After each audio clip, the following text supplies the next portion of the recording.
All right, let's turn to Psalm 82. Psalm 82.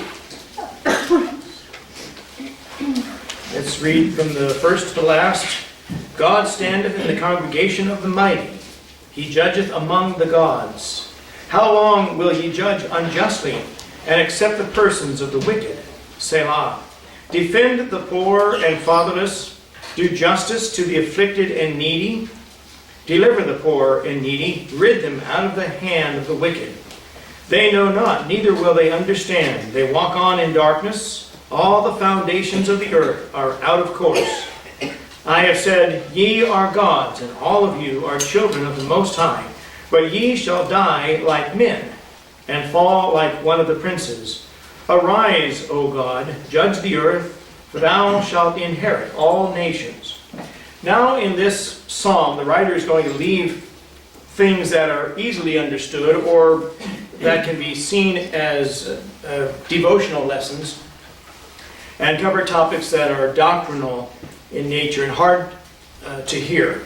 Paul tells his readers, of whom we have many things to say and hard to be uttered, seeing ye are dull of hearing. Hebrews 5:11. Hopefully that won't be the case with us today. But verse 1 says, the congregation of the mighty is not any earthly congregation of judges or princes. And when he judgeth among the gods, has nothing to do with the judges of Israel or Aaron's descendants, the Levites, or anything else. That's how nearly all modern commentators address this text. I want you to look back at 1 Kings 22. 1 Kings chapter 22. And notice there, verse 19. 1 Kings 22:19. And he said, hear thou therefore the word of the Lord. I saw the Lord sitting on his throne, and all the host of heaven standing by him on his right hand and on his left. That's the prophet Micah speaking. That's clearly the congregation of the mighty, the heavenly hosts. I want you to travel with me to a few verses. Come, if you will, to Job chapter 1.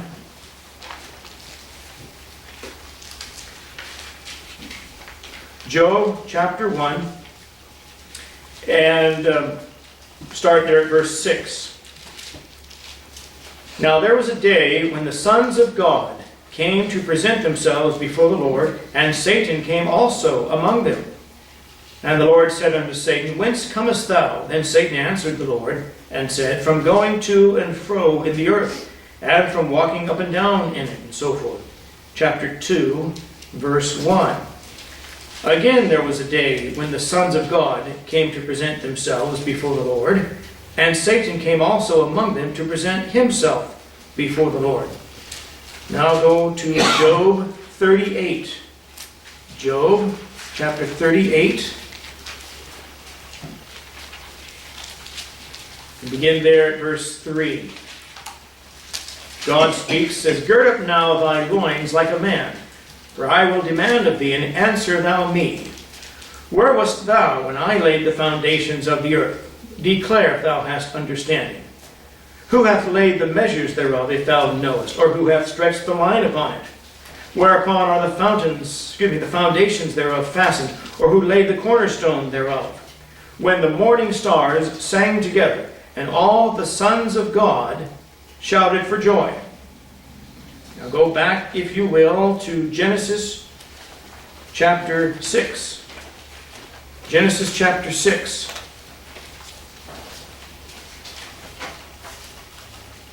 Genesis 6, and begin at verse 1. And it came to pass, when men began to multiply on the face of the earth, and daughters were born unto them, that the sons of God saw the daughters of men, that they were fair, and they took them wives of all which they chose.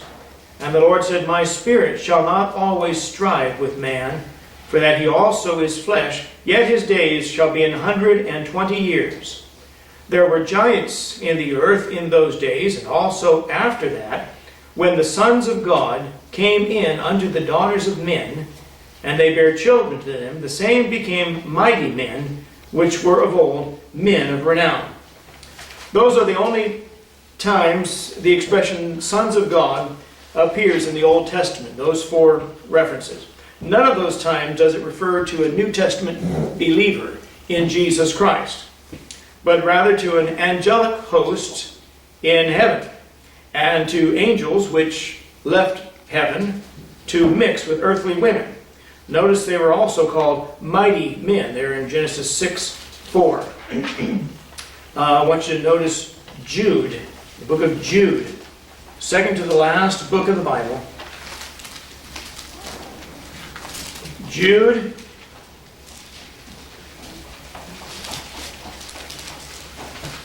and verses 6 and 7.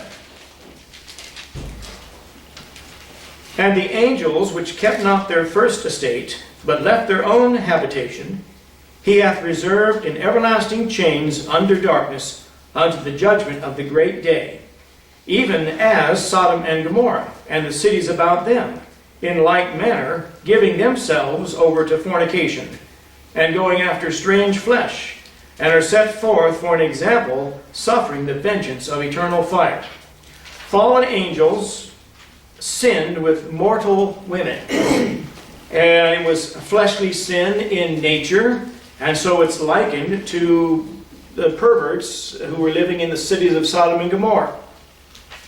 And this idea that the gods are fallen to the earth or come to the earth and mixed with mortal women or mortal man undoubtedly gave birth and gave rise to the legends and the folklore and the mythologies that can be found in countries all over this world and ancient societies, ancient civilizations, from the Babylonians to the Egyptians to the Romans and so forth. The pantheon of Greek gods and goddesses and all of the interplay between them, almost like watching a soap opera. That's how much of the stories of the Greek gods and goddesses betraying and intermixing with each other and backstabbing each other and so forth, murder and mayhem and deception, all of that is part of Greek mythology.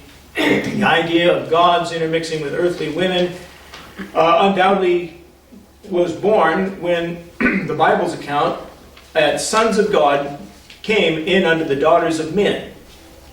And now, for the longest time, the popular understanding, the popular interpretation of that was that, well, sons of God simply meant the descendants of Seth, who replaced Cain, or Abel, after Cain murdered Abel, and that the daughters of men were everybody else. So somehow a believer marrying an unbeliever, or somebody in God's line of favoritism marrying someone who was not in God's favor. But that cannot be, because it says there were giants in the earth in those days, and also after that, when the sons of God came into the daughters of men. Now, when a Christian marries a non-Christian, their children aren't giants. There's nothing physically abnormal or unusual about them. And so it cannot be simply someone who was said to be the righteous line of... There is no such thing as the righteous line. That's another mistake. There was no such thing as the righteous line of anyone's descendants in the Old Testament. There was the lineage of Jesus Christ. It traces his lineage back in the book of Matthew and in the book of Luke. But even in his ancestry, you had Rahab, the harlot, and others mixed in there, and people who had committed all sorts of crimes that God accepted, and their repentance with God nevertheless. So no such thing as a godly line. It's just something invented by people who didn't want to admit what was right before them on the page of the Bible. Right? That's clearly the congregation of the mighty. We're talking about invisible heavenly hosts, some which left their first estate and came to this world and intermixed with earthly women and produced an odd race of giants. Do you know that there have been This is one of those lost subjects in archaeology that nobody wants to speak of. But there have been giant human skeletons discovered all around this world. And some have been kept in some museums as weird things to look at. But there has been enough literature written and collected over the years of giants and giant skeletons and giants mummified. They found a whole cave filled with tall giants, and the hair on the bodies that was still there. The bodies were mummified in a form of a style of Egyptian mummification. They found this down in a cave in Kentucky 100 years ago. And it's either Kentucky or Tennessee. It's one of these southern states. And they estimate that the height of all of those skeletons was well over 7 feet. Of all of them, a whole group of skeletons all in a seated position, all dead, mummified. They found giants off the coast of California, Santa Rosa Island, 120 years ago. And all over this country they found giant skeletons. And you know, the giants in the times of Goliath were said to have 6 fingers on each hand, 6 toes on each foot. The technical term is polydactyl. You have multiple digits on your hands and toes. And they found skeletons fitting that description, of giant human skeletons fitting that description along the way. And so the congregation of the mighty has to be some sort of angelic race of beings that God made long ago. And there are 3 clues as to when this psalm will find its ultimate fulfillment. The first is the word Selah, there in verse 2. We've observed that one multiple times thus far in the book of Psalms. It's all in connection with the second advent, the return of Jesus Christ. And then secondly, there's the expression, arise, O God, down in verse 8, as it has been connected with Christ's return in numerous places previously. In fact, let's look at a few of them. Turn back to Psalm 3. Psalm 3. Notice there, verse 7. Arise, O Lord, save me, O my God, for thou hast smitten all mine enemies upon the cheekbone. Thou hast broken the teeth of the ungodly. Good. Psalm 7, verse 6. Arise, O Lord, in thine anger. Lift up thyself because of the rage of mine enemies, and await for me to the judgment that thou hast commanded. Psalm 9, verse 19. Arise, O Lord, let not man prevail. Let the heathen be judged in thy sight. Psalm 10, verse 12 says, Arise, O Lord, O God, and lift up thine hand. Forget not the humble. Psalm 12 and verse 5. For the oppression of the poor, for the sighing of the needy, now will I arise, saith the Lord. I will set him in safety from him that puffeth at him. Psalm 44.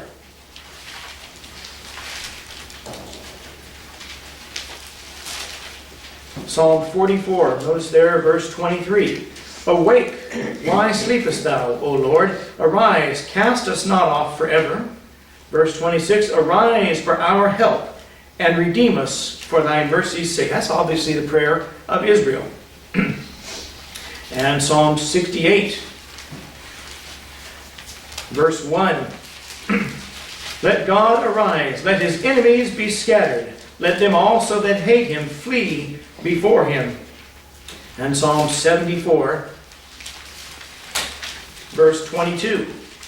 Arise, O God, plead thine own cause. Remember how the foolish man reproacheth thee daily. And so the expression, arise, O God, is all tied to God finally stepping in and intervening on behalf of his people, the nation of Israel, especially when they're under the hand of the terror of the Antichrist. One commentator has written that the phrase here, arise, O God, quote, is just a metaphor taken from the common gesture of judges who sit as they hear a case and rise up to pronounce a sentence. He's wrong. And the prediction, for thou shalt inherit all nations, verse 8. That's the third clue as to the time of this psalm. When Jesus Christ comes, as verse 8 says, to judge the earth, for thou shalt inherit all nations. Now, to be fair, there are two texts given in the Bible that scholars have difficulty with concerning the term gods, little g. For example, there it says in our text, in fact it says, verse 6, I have said, ye are gods, and all of you are children of the Most High, but ye shall die like men, and fall like one of the princes. That's one that makes them think he's simply referring to men in a very honorable term. But Exodus 22,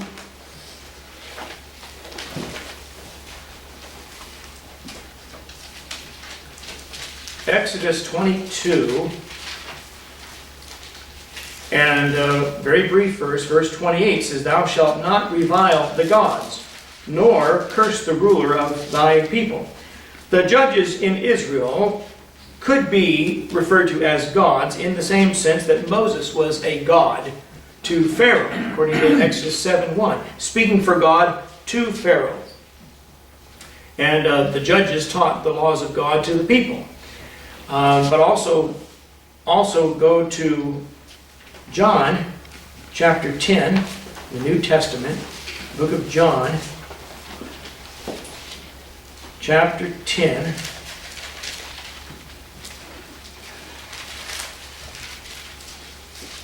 And start there at verse 34. Jesus answered him, is it not written in your law, I said, ye are gods? If he called them gods unto whom the word of God came, and the scripture cannot be broken, say ye of him whom the Father hath sanctified and sent into the world, thou blasphemest? Because I said, I am the Son of God? When Christ says that it is written in the law, I said, ye are gods, the ye does not refer to anyone he's addressing. He was quoting from today's text to assert his own deity to those naysayers that he contended with. He wasn't elevating the status of mortal men or the status of the priest in the temple or the status of the Levites. And so that phrase, ye are gods, is followed in verse 7, but ye shall die like men and fall like one of the princes. So whoever is being referred to as gods cannot be simply men. It has to be something beyond men. You wouldn't say you are God, you are a dog, but you're gonna die like a dog. That doesn't make any sense. You could say you're a dog, but you're going to die like a cat, or you're a dog and you're going to drown like a fish. You have to have one term is set in contrast with the other term. So someone's called gods, but they're going to die like men one day. Therefore, whoever he's addressing as gods cannot be simply mortal men. It has to be something above and beyond that. Now, I want you to turn to Luke chapter 17. Luke 17. And let's begin there at verse 26. And as it was in the days of Noah, or Noe, so shall it be also in the days of the Son of Man. They did eat, they drank, they married wives, they were given in marriage, until the day that Noah entered into the ark, and the flood came and destroyed them all. Likewise also as it was in the days of Lot. They did eat, they drank, they bought, they sold, they planted, they builded. But the same day that Lot went out of Sodom, it rained fire and brimstone from heaven and destroyed them all. Even thus shall it be in the day when the Son of Man is revealed. Two signs preceding the return of Christ are the signs of Lot and the sign of Noah. Both of them had much to do with sexual wickedness in their day. We think of Sodom and Gomorrah. Nowadays we think of San Francisco and Key West, Florida, West Hollywood, LA, California, New York City, and now legalized homosexual marriage all over the place. The sign of Lot is obvious. Do you realize that now the city of Jerusalem has to accommodate gay pride parades in the city of Jerusalem, of all places? And this started about 8 years ago now. And I read an article about this in Newsweek magazine, or maybe it was Time magazine, and showed very Orthodox rabbis ripping their clothes as a sign of grief over what was happening to the city of Jerusalem because of the pressure from homosexual groups all around the world. And the sign of Lot should be quite plain, anyone with 2 eyes to see it. It's the increase of homosexuality and the perverseness, as Jude writes there about Sodom and Gomorrah, Jude verse 7, going after strange flesh and fornication and so forth. And likewise, the fallen angels, according to Acts 14 verse 11, when Paul and Barnabas finished preaching, the people listening there and said, the gods are come down to us in the likeness of men. And so the idea that gods or exalted beings, which have obviously given birth to the many beliefs of heathen and primitive cultures around the world, that Jesus said is going to happen again. Here's an interesting thing. 60 years, well, let me be fair, about 45 to 50 years ago, Dr. Ruckman wrote a book called Satan's Masterpiece, the New ASV. And he was critiquing that book and how far they had departed from the King James Bible, teaching things that were obviously false and unscriptural. The JW's Bible says in John 1:18, no man has seen God at any time. The only begotten God, who is in the bosom position with the Father, he has declared him. And the New American Standard Version says, no man has seen God at any time. The only begotten God, he hath declared him. They make Jesus a lesser God than God the Father. Our Bible says, no man has seen God at any time. The only begotten Son, who is in the bosom of the Father, he hath declared him. But those two Bibles demote Jesus from the Trinity, and they make him a lesser God than God the Father. I understand the JW's doing it, because they're unsaved in every way, shape, and form. What we can't abide by is the so-called modern improved Bible, the New American Standard Version, doing it as well. And so he wrote a book, and in that book he alludes to the coming again of these sons of God. They came down to the world before the days of Noah, and they're intermixed with earthly women. And there was this cohabitation of mortals and immortals, as it were. And for that sin, for that corrupting of the man's flesh and the corruption of the sons of God, God sent a flood. And 50 years ago, before the advent of the internet, before the subject was even in vogue and popular, Dr. Ruckman wrote in that book that before the coming of the Antichrist, there's going to be an increased interest in UFOs and men from outer space, because all of those things that they keep saying are men from other worlds and other planets are nothing more than demons and unclean spirits parading around, mimicking and behaving in such ways that men are liable to believe it.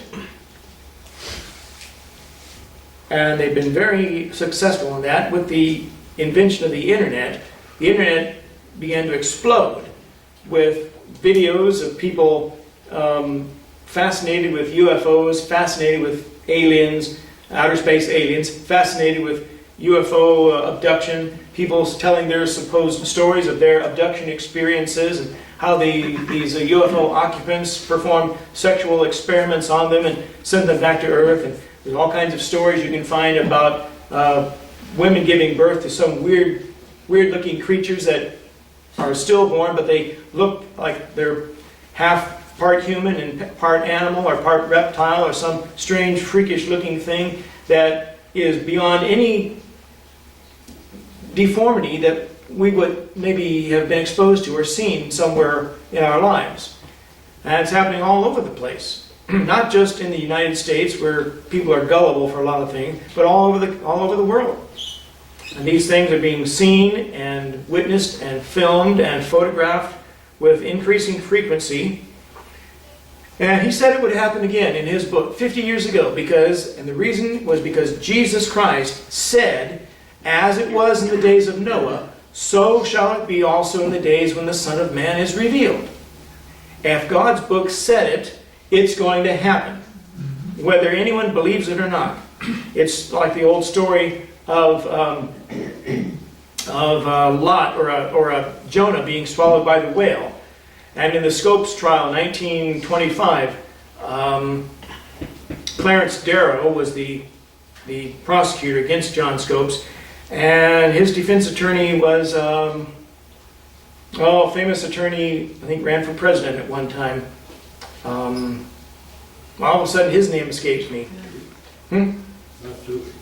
No, it wasn't Newton.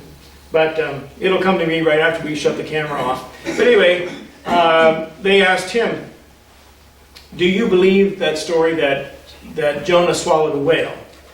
And the courtroom laughed and he said, the Bible says that Jonah was swallowed by the whale or the great fish. However, if the Bible had said that Jonah swallowed the whale, I would believe it. And so Dr. Ruckman believed the Bible to be telling the exact truth, and we've seen the sign of Lot fulfilled, and slowly but surely we're seeing the sign of Noah fulfilled, with this fascination of meeting our sky brothers and this big movement on right now called the Disclosure Campaign. They want the government to release all the information and the files that they have on UFOs and whether we captured a UFO at Roswell, New Mexico, and whether we have alien occupants closed in a glass case, or have we done experiments with them, and are we getting our technology from them, and all of that sort of stuff, most of which I don't believe. It's the runaway imaginations of people who got way too much time on their hands. However, if God said it's going to happen again, it's going to happen again. You can just bank on it.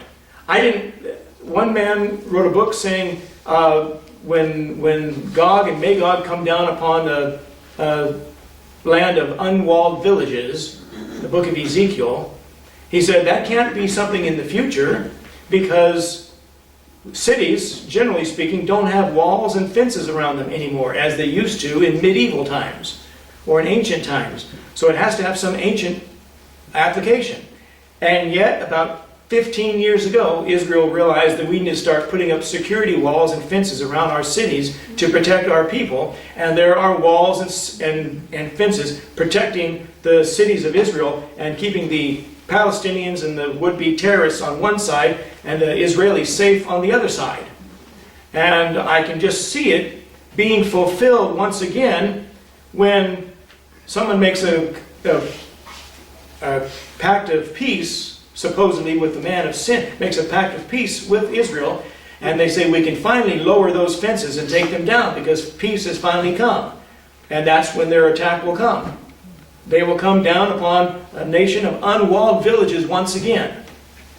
So you can see how it might not have been fulfillable, if that's a word, fulfillable 30 years ago when this prophecy writer wrote his book, but it's fulfillable now.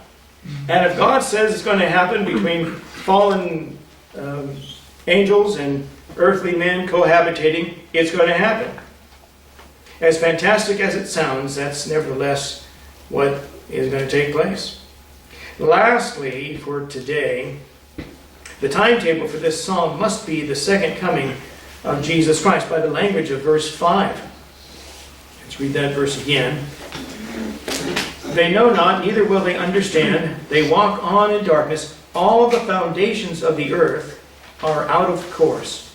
Well, that's never happened between the time Asaph wrote this song and the day we live in. But go to the book of Isaiah, chapter 24. Isaiah 24.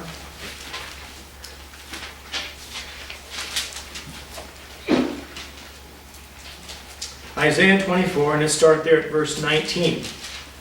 The earth is utterly broken down, the earth is clean dissolved, the earth is moved exceedingly. The earth shall reel to and fro like a drunkard, and shall be removed like a cottage, and the transgression thereof shall be heavy upon it, and it shall fall and not rise again. Notice verse 21. And shall come to pass in that day that the Lord shall punish the host of the high ones that are on high, and the kings of the earth upon the earth. So it's going to be fulfilled once again. Hasn't been fulfilled now. The earth will reel to and fro like a drunken man and be out of its course, and God will punish the sins or the wickedness of the fallen sons of God, who he calls gods, little g, and he will judge among them and be judge over them, and will inherit the earth to reign over it at his second coming. All right, I know I've unloaded a lot on you, so we'll stop right there for today.